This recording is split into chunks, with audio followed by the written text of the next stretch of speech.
time.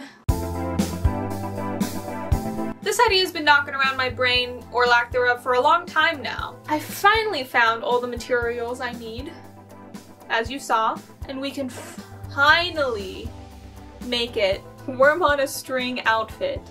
Why?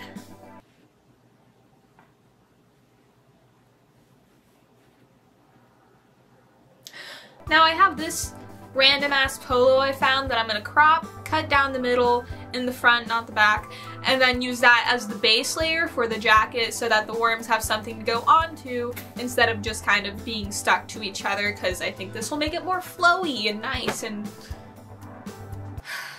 What am I doing? What am I doing? What am I doing? Oh shit, loose worm. He's trying to escape.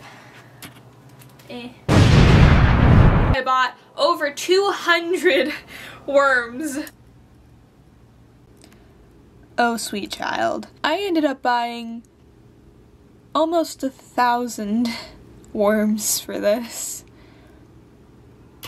All of which were individually wrapped. And I hand sewed all of them.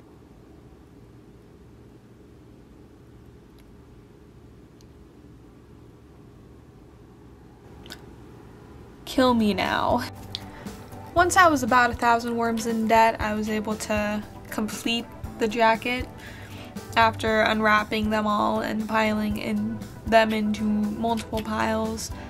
As far as the making of the actual jacket, it's pretty straightforward. All I did was line up worms layered on the jacket and hand sew them into place, and that was it. I just did that repeatedly for many days. Oh. Okay. A few days have gone by. 'Tis done.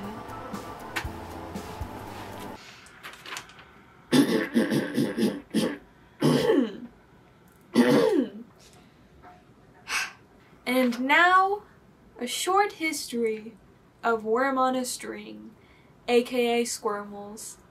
I didn't know they were called squirmels. It's a good name. I like it. Info about where they came from is actually pretty vague. Nobody's really sure like who made them or what company they were provided by to the masses. So I'm led to believe that aliens from, you know, up above came and just brought them to us one day and we all accepted that and brought them into our houses. They probably all have cameras in them, let's be real, and now I have 1,000 of my own. I'm going to die, aren't I? The only really substantial thing I found about where they came from was this company, which when I looked it up really just provided this one image of a really old building. According to the Wikipedia anyways, they made squirmels in the 1970s. And that's it. Now this guy owns them and sells them in their original vintage packaging, but other than that, there's not a ton of info. Some people think this guy made them, the guy that also made Smurfs. Since the original release sometime in the 1970s, squirmels have had an interesting life. Sometime in the 2000s, fishermen took them up as a way to bait their hooks without actually having to use live bait, and they started going by dragon tails for a while there. Dragon tails, sorry. From there they just kind of hung out in obscurity for a while, but you know, Tumblr loves obscurity. So you know, in 2017 a Tumblr user who seemed to be a fan of the Furbies community made a joke that squirmels looked like what Furbies eat for breakfast. And I could not agree more, honestly. Though it could also be a situation of like squirmels or worm on a string are like the tadpoles and then Furbies are like the grown frog, you know? I think that also makes sense. Though I don't know how squirmels get around. Do they fly? Is that why they're called dragon tails? Is that the lore?